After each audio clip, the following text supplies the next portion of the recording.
1.5 টাকা দা বুড়ি কিনা দিছে, পরের দিন সকালে বের বেড়াইয়া কিরমি বাড়িছে, বেড়া দুপুর বেলা ভালো হয়ে গেছে। কথা কোনাকে আর ওখান যায় না একটা রোগ লিয়া মোহনগঞ্জ 6টা টেস্ট,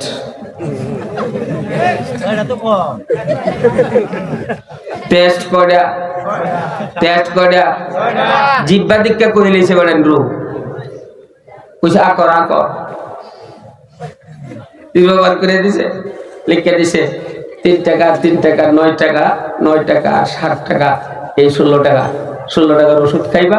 আর আবার ফার্স্টে দিলে দাও, না দিলে দাও আরেকদিন দিও। হ্যাঁ ওষুধে কাজ করেছে, তাহলে কোটি কোটি টাকা খরচ করে তোদের ব্রেনের তলে, তোদের মেধার তলে, তোদের খাতা পেন্সিলের তলে খরচ করে তোরা ওখান টেস্ট লাগে গেলে, এতে করে বোঝা যায় জেনারেল শিক্ষায় যারা শিক্ষিত হইতেছ তোমাদের শিক্ষার উন্নতি হয় নাই, শিক্ষা অবনতি হয়েছে। জুড়ে বলো কথা ঠিক কিনা? এক আর এই হইল দুনিয়ার শিক্ষা, আর এই যে মাদ্রাসা শিক্ষা, এই শিক্ষা হইল আখিরাতের শিক্ষা। এটা হইল উপরের শিক্ষা, তলে আর এটা হইল নিচের শিক্ষা। এটার প্রমাণ আছে, দেখেন মাদ্রাসার ছাত্ররা যখন ফরাদব তখন তারা খালি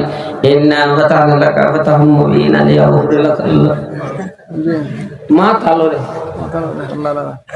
কি লড়ে? মাথা লড়ে। আর হেরা যখন ফরাদব হেরা দেখেন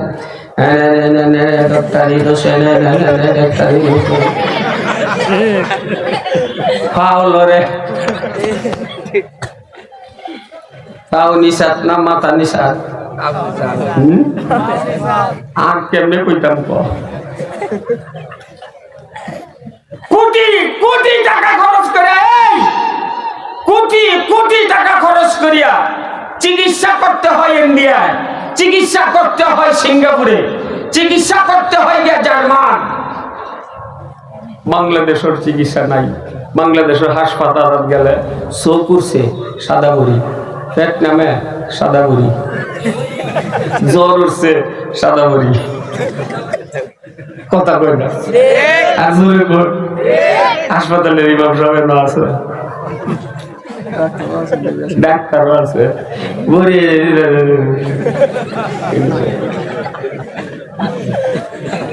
অথচ কোটি কোটি টাকা বাজেট প্রত্যেকটা হাসপাতাল। আবার বাংলা একটা ওষুধ লিখব, দয়া করে আমাদের এখানে নাই, আপনারা বাহির থেকে কিনে আসেন, কিনা নিয়ে আসেন। এই ইঞ্জেকশনটা আমরা রেন নাই, এই ট্যাবলেটটা আমরা রেন নাই, এই বড়িটা আমরা রেন নাই, আমরা এনে আছে দিলা সাদা বড়ি। কথা বলে কেন? আপনি তল্লাশি চালায় দেখেন, প্রত্যেকটা হাসপাতাল লক্ষ লক্ষ টাকার ট্যাবলেট ওষুধ সরকার কর্তৃক নিয়োজিত আছে। তোমরা যে মাইরা খাইতেছ, তোমরা যে এই নানান জায়গায় ফার্মেসি নিয়ে গুগনি চালাইতেছ, এই যে বর্তমান সরকারে যারা আছো, আপনারা কোচিং সংস্কার করতেন, বালা করে সংস্কার করে একটা পথ দেখাই দিলাম, বালা করে সংস্কার করে। আমরা সংস্কার করা লাগবো না, আমরা দাম কমে না। তোমরা যখন বয়স বেশি হয়ে যায় তখন তোমাদেরকে রিটায়ারে পাঠানো হয়, অবসরে পাঠানো হয়। কিন্তু কোন আলিম উলামা যত মুরব্বী হয়, রিটায়ার নাই, মুরব্বী হইতে হইতে মাদ্রাসা থাকতে থাকতে থাকতে থাকতে মরার আগ পর্যন্ত দর্শের মধ্যে নিয়োজিত থাকে। চিল্লায়া বলো কথা ঠিক কিনা? তোমরা মুরব্বী এলাকা তোমরা দিয়ে ওই ওই বৃদ্ধাশ্রমে, আর হুজুরার মধ্যে যত মুরব্বী হইব, সুবহানাল্লাহ সুবহানাল্লাহ, যত মুরব্বী তারা যত্ন বাড়ে, জুতাগুলি পাওয়া লাগাইয়া দেয়, মোজাগুলি পাওয়া ভিন্দাইয়া দেয়, গরম পানি দা ওযু করা, এরপরে নামাজে বিছনাটা হুজুরে যাইবার আগে বিছনা, হুজুর ঘর থেকে বারুইবা জুতাটা দিবাও, সব জায়গা দিয়া দেখো সম্মান আর সম্মান। আর তোমরা মুরব্বী হইলে তোমরা বৃদ্ধাশ্রম দেয়, তোমরা দাস বান্দি রাখা দেয়, খেদমত করিস, নিজে খেদমত করতে না। হুজুররা যত মুরব্বী হইব তাদের শান আল্লাহ তত বাড়াইয়া দেয়।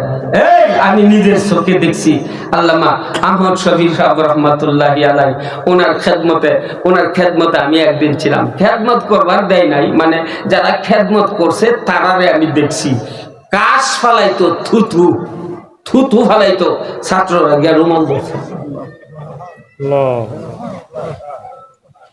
আর তুই বেটা যেটা শিক্ষিত শিক্ষিত হইয়া তোর বউ কাছে তাহে না, একটা মানুষ এদের খেদমত করবে। বুঝা বুঝি একজন মুদ্রা পড়ছে ঘর, নিজে ধরে না আরেকজন রে কয় ধর রে ধর। কথা বলাকে বাগদালে আমি এই জায়গায় ইসলামকে যদি জানতে হয়, ইসলামকে যদি বুঝতে হয়, ইসলামের ইন্টারেস্ট যদি নিতে হয়, ইসলামকে যদি মজা পাইতে হয়, বন্ধুগণ ইসলামের ভিতরে জানতে হইলে বুঝতে হইলে দুইটা পথ খোলা আছে। একটা পথের নাম হইল দর্শে মাদারিস, অর্থাৎ মাদ্রাসার শিক্ষার মাধ্যমে তুমি ইসলাম জানতে পারবা, মাদ্রাসা শিক্ষার মাধ্যমে তুমি ইসলাম বুঝতে পারবা। দুই নম্বর আর একটা দরজা খুলেছেন, এটার নাম হইল দাওয়াতে তাবলীগ। জোরে জোরে বলেন কথা ঠিক কিনা? কারা কারা দাওয়াতে তাবলীগে ঢুকবো? যারা কলিমা কালাম জানে না, 70 হয়ে গেছে বয়স, 80 হয়ে গেছে বয়স,